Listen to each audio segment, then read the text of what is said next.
Hello and welcome back to House Parties. Hello. Landry and I have just been talking about video games. We've been talking about video games. 10 minutes or something. Yeah. So now we got to mentally transition. Mm-hmm. And here we are. But if you ever Parties. wanted to talk about video games with us on like a student night or something like that, we'll be around. Yeah. But anyway, announcements for this week.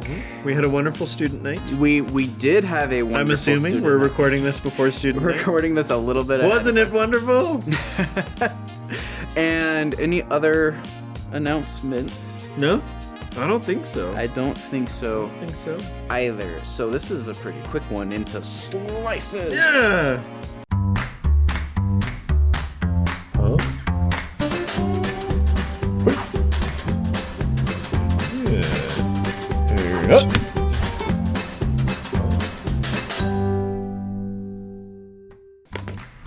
Okay, so Stetson, did you want to go first? Sure. This one actually did not come from me, but it came from Evelyn Sanchez. Oh boy, what happened? Yeah. Well, her dad works as a firefighter sometimes. I think it's sometimes. I think he's volunteer. Maybe this is his main job. I forget. Sorry, Evelyn. Sorry, Evelyn. For those of you who don't know, Evelyn is one of our students in our church. Yeah. Anyway, her dad got a call, and they responded to the call. And this woman, she was in a porta potty. And she had dropped her phone into the porta potty. Oh no. And you might be wondering, well, how did she call 911 if she had dropped her phone into the porta potty? Oh no. She climbed into the porta potty and retrieved her phone. At what cost? Well, she got stuck. That was the cost. And so she was stuck in a porta potty, but at least she had her phone to call 911, and they retrieved her out of the porta potty. And so I don't know what's worse, losing your phone or having your phone and being in a porta potty. Being in the porta potty and losing your phone. That is worse. That would be worse, but that's by far. I would much rather buy phone. Man, if my phone drops in a porta potty, that's it. You're like, all right, that's $1,000. That's right. Yeah. Going to get a new one. Yeah, absolutely. No, I would have let it stay. I think I would, even if I had successfully removed the smell, I think my brain would never just forget. it would smell things on my phone that didn't exist. You would never go and back to a porta right potty. here, I'm like touching it to my face. It's gross. You know, like that's not only just like gross, but I'm sure there's like a very myriad of diseases and stuff. Yeah. That you gotta go. She probably had to legitimately and go get checked out. You're literally touching it with your fingers like all the time. Yeah. Just if you drop your phone in a porta potty, just let it go. It's done. Game over. You lost. Yeah. We will tie back what we're talking about today to this. I guarantee it. Well, my slice isn't that interesting, but your mom's would probably appreciate it, and your dad's even too. You're gonna say your mom joke. Well, no. Like, So but your the reason- mom's interesting. The reason why I say that. Not really, but so the reason why I say that because it's about folding, and what? Buckle up! This one's gonna be awesome. It's about folding. Yeah, Sorry. That's what I said. I was Okay. like, mine's not as interesting. I didn't know it would be this. Okay, sorry, I haven't even heard it. I don't mean to prejudge it. I'm sure it's amazing. Your parents would appreciate this one because I can't even get through it. It's gonna be great. It's about folding. Your parents will love it. Sorry, go ahead. Go ahead. I'm so sorry, Landry. I'm so sorry. That's okay. So the only thing is they, I say they, let me look up who they is, but a group of people, of developers, have created a robot that can fold clothes and fold them accurately. Wow. They put a pile of clothes next to the robot. Oh, the robot cool. actually picks it up, Okay. folds it, All right. and puts it in a pile. Well, that's fantastic. You can fold 30 to 40 randomly positioned garments per hour, usually finishing each garment within 2 minutes. That's not bad. It's like a dishwasher.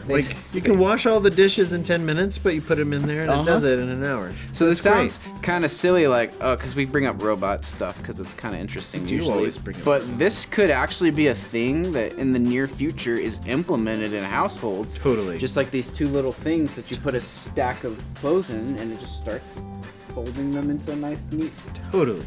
And so that's kind of Yes. cool. They've Yeah. determined the speed of these types of robots to be FPH, which is folds per hour. Oh, okay. And they have currently gotten up from like 2 to 3 on their previous ones to 3 to 6 folds per hour.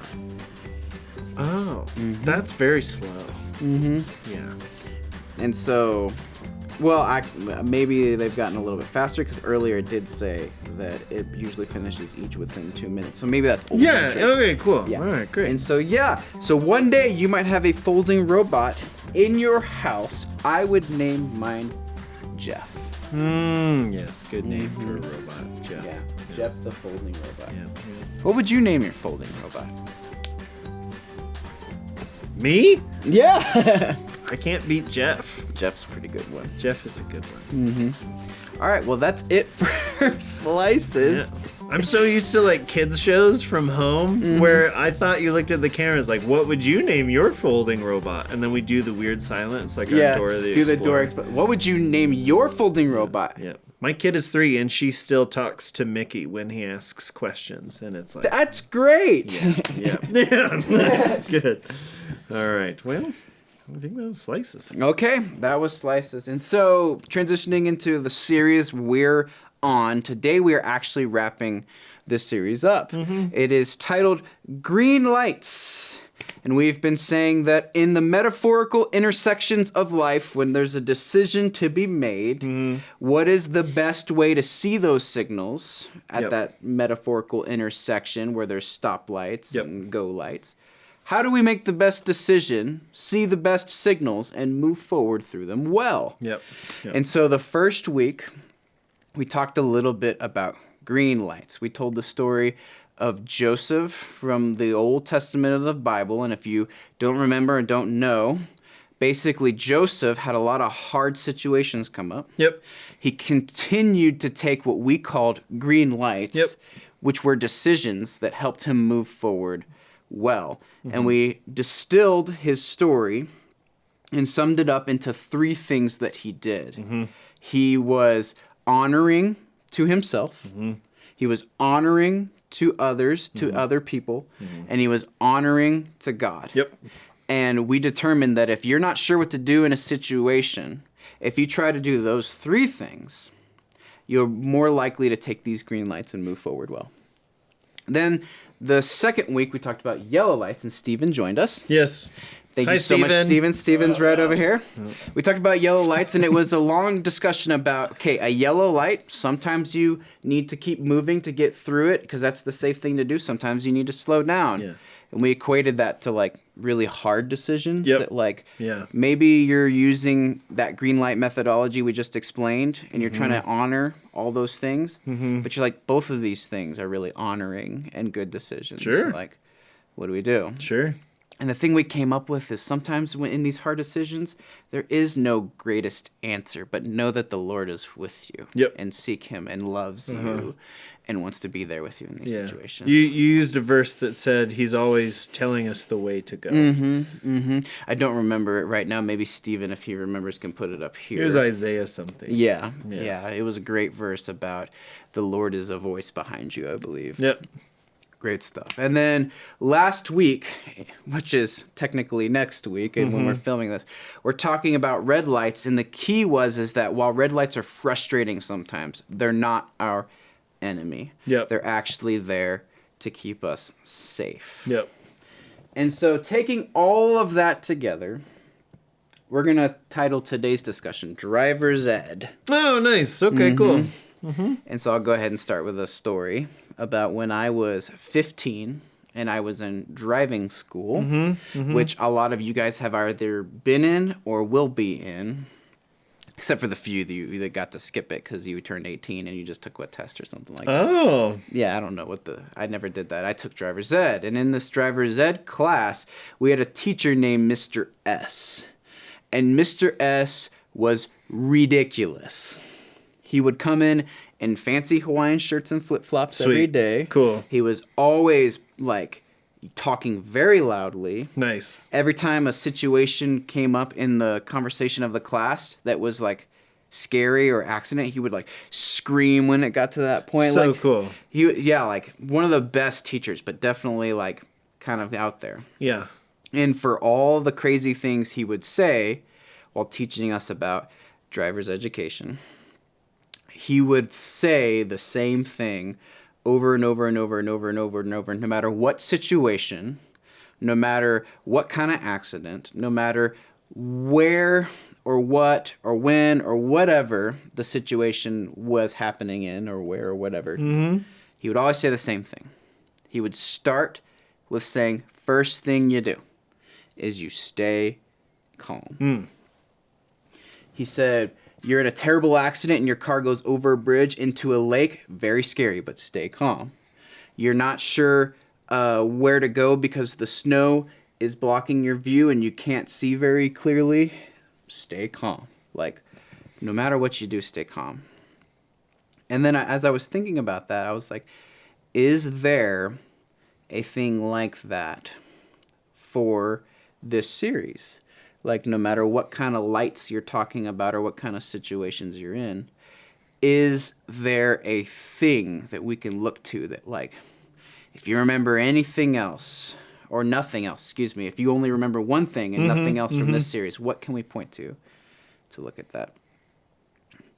And so, before we get into that, I'll tell you what I think it is. Do you have something in your life, Stetson, that you're just like, this is something that I, like, live by? It doesn't have to be a saying. It can be like an expression or something you think is really important or something like that. I can't bring up anything that tops what we're going to talk about. Really? Okay, Yeah, so it's not even worth it. This is gold. Well, like, I agree because what we're going to talk about is very close to my heart too, and so so I'll get into it a little bit. So 2,000 years ago, there was a guy named Jesus, right? And there were some people, us included, that believed that Jesus was God in a human form, right? Yep. There were 12 people who really followed Jesus closely, that he trusted more than anyone else. And these people were called the 12 apostles. And these 12 apostles and him were enjoying a Sabbath dinner. We commonly call the Sabbath dinner the Last Supper because it was 3 days before Jesus would be taken and executed on a Roman cross, right? But at this Last Supper, Jesus is talking to his 12 apostles, and he's starting to tell them what's about to happen, right? And he's saying, look, you're going to do this. You're going to do this. And by the way, you're going to betray me and do this. And then I'm going to do this. And it's kind of confusing if you're like putting yourself in the mind of the disciples, because Jesus is talking about all this stuff, including his own death and resurrection, and they're kind of confused about it. And they're like, okay, we're just enjoying dinner, Jesus, what's going on? Yeah, he's being a bit dramatic. Yeah. But also a bit cryptic. It's easy to see looking back because it's already happened, but if you put yourself in the mind of the disciples where Jesus is saying, Peter, you're going to betray me 3 times. And Peter's like, no, I'm not. And then he's like, Judas, you're going to betray me, and that's the whole reason I'm going to be taken captive. And then it's like, oh. Yeah. Right? You know, it's like all this stuff. Yeah. And so it's like all of a sudden dinner turns into the Hunger Games or something. Yeah. And then Judas is like, what, bro? No, I'm not going to. That's not me. You got me confused. And all the disciples are like, oh, okay. Yeah. What are you, like, it's weird. Yeah, cryptic. Weird. Yeah. And so, but the thing that Jesus says to them, the last command he says to them, and let me pull it up because it is a very important command, and I'll tell you why. Let me start in John chapter 13, verse 33. And Stetson actually preached about this by the time this video comes to you. It would be a couple weeks ago. It says, my children, I will be with you only a little longer. You will look for me, and just as I told the Jews, so I tell you now, where I am going, you cannot come. So he's talking about how he's going to die soon and foreshadowing some of the stuff he's planning to do. But then verse 34 says, a new command I give you, love one another as I have loved you, so you must love one another. By this, everyone will know that you are my disciples if you love one another. And why that is really important. That is, by the way, the thing, right, that we were talking about earlier. What's the one thing we can remember in any of these green light, yellow light, red light situations? It's this. Jesus says, a new command I give you. And why that's really important is because of the commands that had been given to the people at the time by the religious leaders at the time. There were, I think, 613 laws. Yeah, that's a lot. Yeah, that the religious elite had to follow. Yep. And that they recommended people who follow God do these 613 laws. Mm-hmm. And all of those 613 laws were created so that they could better follow the original 10 commandments, which a guy named Moses had given the people thousands of years before this point of this story. Right? And that's really important because Jesus is actually saying that every single one of those 613 things can be summed up and done if you do this one thing really well. Yep. Mm-hmm. Right? Mm-hmm. Mm-hmm. So he's saying a new command I give you, implying that he's replacing the old commands, which to the disciples actually, like I just imagine that when he said that they were kind of like a new command. Right. It's like you can't do that. You can't do that, bro. I mean, and then maybe some of them, because Jesus was sometimes thought of to be a Messiah, but then sometimes the disciples kind of thought of him as a teacher too, because there wasn't really, really sure yet in all the ways. And so I imagine there was probably like can he just replace the 10 commandments? Can he just kind of say, no, here's a new one? Mm-hmm. Which is really cool, because if you think about it,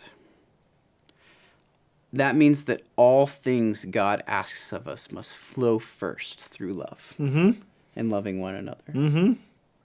And that is the key, from Jesus' own words, to being known as a follower of Jesus. Yeah. What do you think, Stussy? No, I think that's true. I mean, like, so you talked about Mr. S's, like, stay calm. Like, if there's any question or, like, that you need to ask in any situation, whether it's a clear green, yellow, or red, is like, is this loving? And if the answer is no, don't do it. And if it is, like, you're probably on the right track. Oh, excuse me. Can I bring up the other one that you were going to list of, like, so, like, there was another point, I forget where it lands, but someone asked Jesus, what's the most important commandment? Is it okay if I go here? Yeah. Okay, cool. So you're talking about a little earlier before this whole supper situation. Yeah. And so, like, someone asked Jesus, is like, what's the most important commandment? I think he was kind of quizzing him. And Jesus said, the most important command is love God with all of your heart and all of your soul and all of your mind and your strength. And then he threw in kind of like a special one here. Love your neighbor as yourself. And this is really interesting because when we did the green light video, my group didn't like it. They thought that we were wrong because we said, as long as it honors yourself and honors others and honors God, then it's a green light. And they said, isn't that backwards? I was like, yes, it is backwards. And the very first question is like, in the way that Jesus laid it out, it's like, love God, love others as yourself. And so it kind of like laid out this whole thing of like, okay, like, so we started asking these questions of like, can you honor God or can you love God without honoring or loving others? And what we came to is like, no. It's like, okay, can you honor God and love others without like honoring yourself or like doing something that dishonors yourself in order to love others and God? And my guys came up, I kind of like stood back and just like let them talk, but they're that's like, great. No. And what it really comes down to is like what you're referencing of Jesus is just like, love others like I have loved you. And this other spot where he's like, love God with all of your heart and your soul and your mind and your strength, and love your neighbor, love others as yourself. It's like, that is like everything. As long as we do that, like it's going to be very, very difficult to go wrong. Mm-hmm.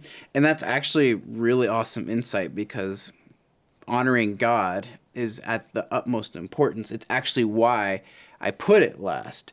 And all of those things need to be happening together. Yep. With God being the most important. Yep.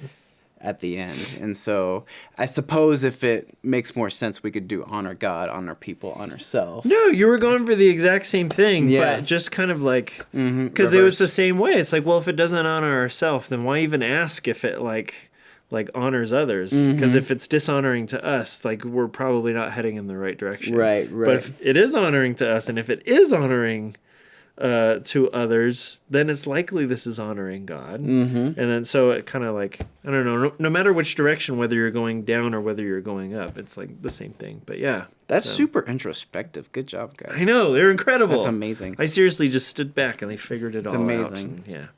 And I love it when we say things and they're like, I don't like this. It's like, good, tell us why. This is amazing. So, believe it or not, we are humans also on a faith journey. Yeah. And so we're just doing the best we can. But the amount of times I've been enlightened by students who are just so introspective and caring, it's amazing. And it's boring when people agree with you. Yeah. It's like, well, great. Okay. But when someone disagrees, it's like, yes! We can talk about it. Yes, this is going to be great. So, I think that to sum everything up today is that if you want to be known as a follower of Jesus, loving one another as he has loved you, because at the time of him saying that, he's alive, right? And he's talking to his disciples, his 12 apostles, rather. And he's like, love others as I have loved you. And the way he says it kind of implies like a weird tense. Like, and they're like, oh, okay. And then Jesus goes and dies on the cross for the people he loves, which is humanity. Yep. And think about that for a second. The sacrificial love. So, to love others as Jesus has loved us means to put yourself aside. Put your desires and wants aside and love people in a way that is sacrificial and giving all you can. Yeah. Does that make sense? Yeah, for sure. Yeah. I want to throw in a question for your consideration. Sure. Like, we don't have time to talk about it here. But I'm wondering, is something loving, I'm trying to combine these two things here. Is something loving if it doesn't honor God and it doesn't honor others and it doesn't honor yourself? I don't know. Just throwing that out there. Maybe that's exciting. Maybe you're like, that's so dumb. I don't want to talk about it. That might be a good question to add to this, because that's what I'm saying, yeah. I would really love to pick that apart, and in some ways I want to go no. Great. But then I'm thinking about it, and I feel like there's some points you could definitely argue, though. That's good. What do you guys think? Talk about it with your leaders. I thought we were doing the Dora the Explorer thing again. Oh yeah. What do you guys think?